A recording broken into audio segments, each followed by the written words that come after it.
నమస్కారం అండి. ఈనాటి కమ్మని కథ పేరు పోలిక తగదు.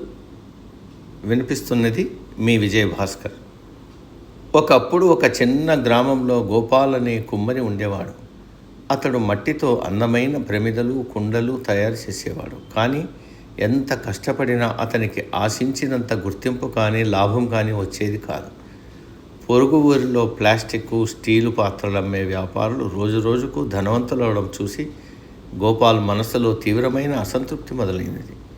నేను ఎంత కష్టపడినా నా బతికింతే, మట్టిని నమ్ముకున్నందుకు నాకేం మిగిలింది అని బాధపడుతూ ఒకరోజు కుండలు చేయడం మానేసి దిగులుగా ఒక చెట్టు కింద కూర్చున్నాడు. అటుగా వెళ్తున్న ఒక సాధువు గోపాల్ దిగులును చూసి, ఏమైంది నాయనా, అంత విచారంగా ఉన్నావని అడిగాడు. గోపాల్ తన బాధనంతా చెప్పుకున్నాడు. నా పనికి విలువ లేదు. నేను చేసే మట్టి ప్రమదల కంటే ప్లాస్టిక్ దీపాలే త్వరగా అమ్ముడుపోతున్నాయి. నేను చేసే శ్రమకు తగిన ఫలితం దక్కడం లేదు అన్నాడు. సాధువు చిన్నగా నవ్వి తన దగ్గరున్న చిన్న మూటలోంచి ఒక రాయిని, ఒక మట్టి ప్రమిదను తీసి నేలపై పెట్టాడు. ఆ రెండింటిని చూడు, రాయి చాలా గట్టిది, ఎన్ని ఏళ్లైనా అలాగే ఉంటుంది. కానీ ఈ మట్టి ప్రమిద నాజూకైనది, కింద పడితే పగిలిపోతుంది. అయినా సరే చీకటి పడినప్పుడు ఆ రాయి ఎవ్వరికీ వెలుగు ఇవ్వలేదు. కానీ ఈ చిన్న మట్టి ప్రమిద తనలో నూనెను, ఒత్తిని మోస్తూ తాను కాలుతూ ఊరంతా వెలుగులు నింపుతుంది అని చెప్పాడు.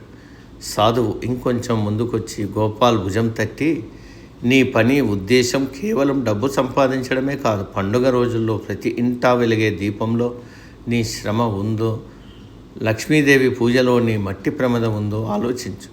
ప్లాస్టిక్ వస్తువులు సౌకర్యాన్ని ఇస్తాయి, కానీ మట్టి వస్తువులు సంస్కృతిని, స్వచ్ఛతను, జీవిత పరమార్థాన్ని ఇస్తాయి. ఇతరులతో పోల్చుకుని నీ కళను తక్కువ చేసుకోవద్దు. నీ పనిలో ఉన్న పవిత్రతను, గొప్పతనాన్ని గుర్తించు అన్నాడు. సాధువు మాటలు గోపాల్ కళ్ళు తెరిపించాయి.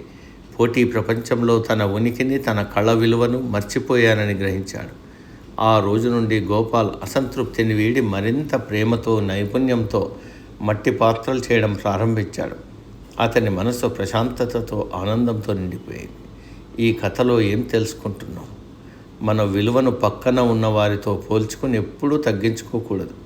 రూపము లేదా రాబడి కంటే మనం సమాజానికి చేసే ఉపయోగం, మన పనిలోని స్వచ్ఛతే మన నిజమైన గొప్పతనం. సమాప్తం.